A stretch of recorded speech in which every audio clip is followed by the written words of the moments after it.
में किया गया। सागर खाद भी, इस्पात भी और अलग अलग प्रकार के उद्योगों का एक नगर बना। डिफेंस कॉरिडोर जैसा आपकी जानकारी में आया, चंबल के अंचल में शिवपुरी में 2,500 करोड़ का, 2,000 करोड़ का सीमेंट का कारखाना गुना में। ऐसे में लेदर पार्क से लगा करके आने वाले समय में टेलीकॉम का एक बड़ा हब ग्वालियर बनने वाला है। हमारी मेट्रोपॉलिटन सिटी के माध्यम से इंदौर, उज्जैन और साथ में भोपाल, ये तो अब आईटी का, मेडी सिटी का, ऐसे कई कंसेप्ट आगे बढ़ रहे हैं। इसलिए 2025 की सफलता के बाद 26 को हमने किसान कल्याण वर्ष के नाते से मनाया, जहां हम एक तरफ नदी जोड़ो अभियान के माध्यम से राज्य के अंदर विश्व की पहली नदी जोड़ो अभियान पार्वती काली सिंह चंबल योजना और केन बेतवा नदी जोड़ो अभियान के माध्यम से माननीय प्रधानमंत्री जी ने मध्य प्रदेश का, राजस्थान और उत्तर प्रदेश के साथ 2 बड़ी नदी जोड़ों का एक बड़ा, उनको 50,000 करोड़ की उत्तर प्रदेश में काम होगी, हमारी राशि को 10% बढ़ेगी। ऐसे ही पीकेसी योजना में राजस्थान और हमारा 20-25 साल पुराना विवाद को प्रक्षेप करते हुए हमने अपने 70,000 करोड़ के प्रोजेक्ट पे 13 जिले हमारे, 15 जिले राजस्थान के, तीनों नदियों को जोड़ते हुए बड़े बड़े डैम और बड़े डैम के माध्यम से जल रचनाओं में पानी की,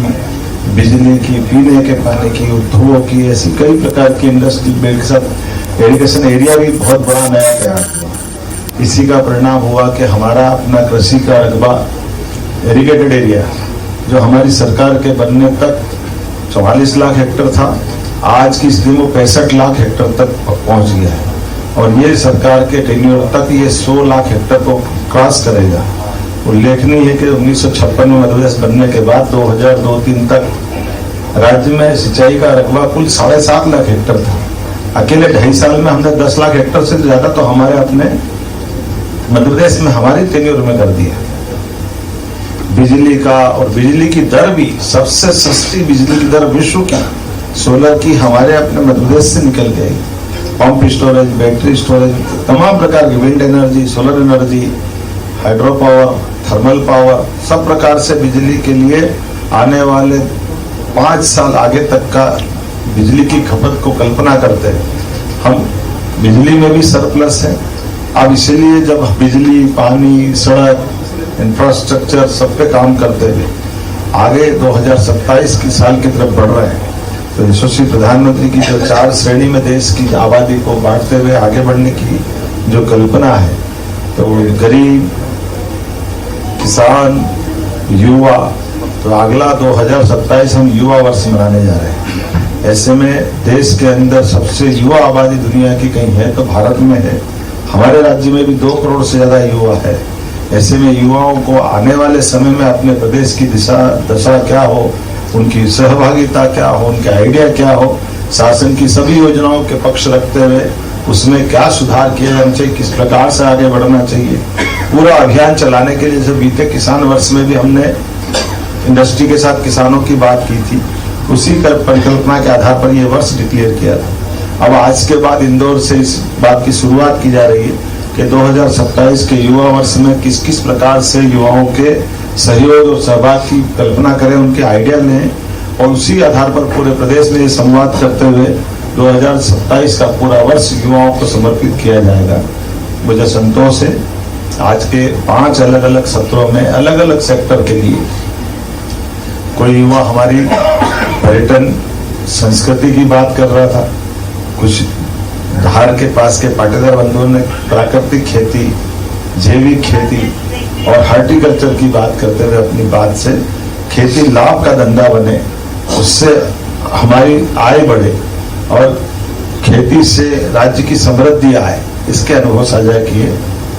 किसी युवा चिकित्सक ने अपने चिकित्सा व्यवसाय से जोड़ते हुए भविष्य में आयुष्मान योजना, पैरामेडिकल, नर्सिंग, ऐसे कई प्रकार के कोर्सों को लेते हुए रोजगार भी और जनता की सेवा के लिए भी मेडिकल पॉलिसी, मेडिकल कॉलेज की पॉलिसी, बीएमएस कॉलेज, जब एक तरफ हमारे राज्य के अंदर आज की स्थिति में जो 1956 से लगाकर 2002-03 तक केवल 5 मेडिकल कॉलेज थे, लेकिन हमारी सरकार के बनने तक जो मेडिकल कॉलेजों की संख्या हुई वो लगभग हमारे आज की स्थिति में 14 तो हमारे सरकारी मेडिकल कॉलेज थे, लेकिन ये 6 मेडिकल कॉलेज तो अकेले हमारे 2 साल में खुल गए।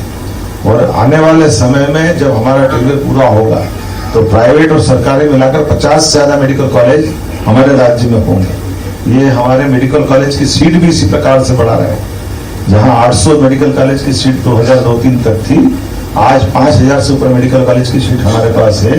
और ये टेंडर पूरा होते होते 10,000 मेडिकल कॉलेज की सीट हमारी यूजी की होगी।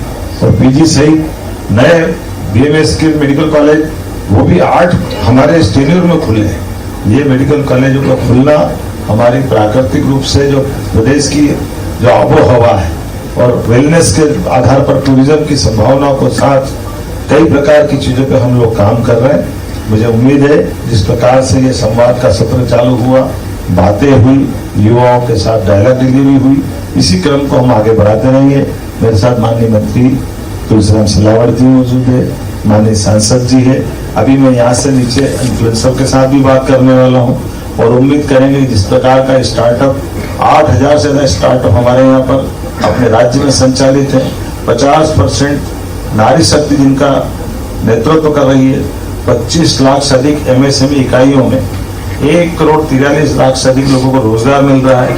स्टार्टअप एवं एमएसएमई को गति देने के लिए हमारी विकास नीति एमएसएमई 2025, स्टार्टअप नीति कार्यान्वयन 2025, भूमि एवं आवंटन अधिनियम 2025, हमने लगभग 22 से 26 प्रकार की नीतियों को लागू करते हुए कई प्रकार से लोगों के जीवन की बेहतरी के लिए काम किए हैं। जिसमें अकेले उद्यम क्रांति योजना में भी 23,590 युवाओं को रोजगार से जोड़ते हुए 1,621 करोड़ का ऋण और 136 करोड़ का अनुदान उपलब्ध कराया है।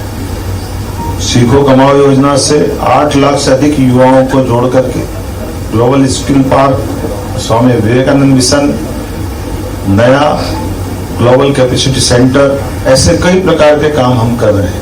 हमारे नए नए इंडस्ट्रियल पार्क बन रहे हैं। नए प्रकार के क्षेत्र में काम करने के लिए केवल बड़े नहीं, एमएसएमई भी नहीं, लघु कुटीर उद्योग, ग्रामोद्योग, हर एक क्षेत्र में रोजगार के अवसर हैं। ऐसे प्रत्येक क्षेत्र में क्षमता योग्यता से काम करते जाए। बहुत बहुत धन्यवाद।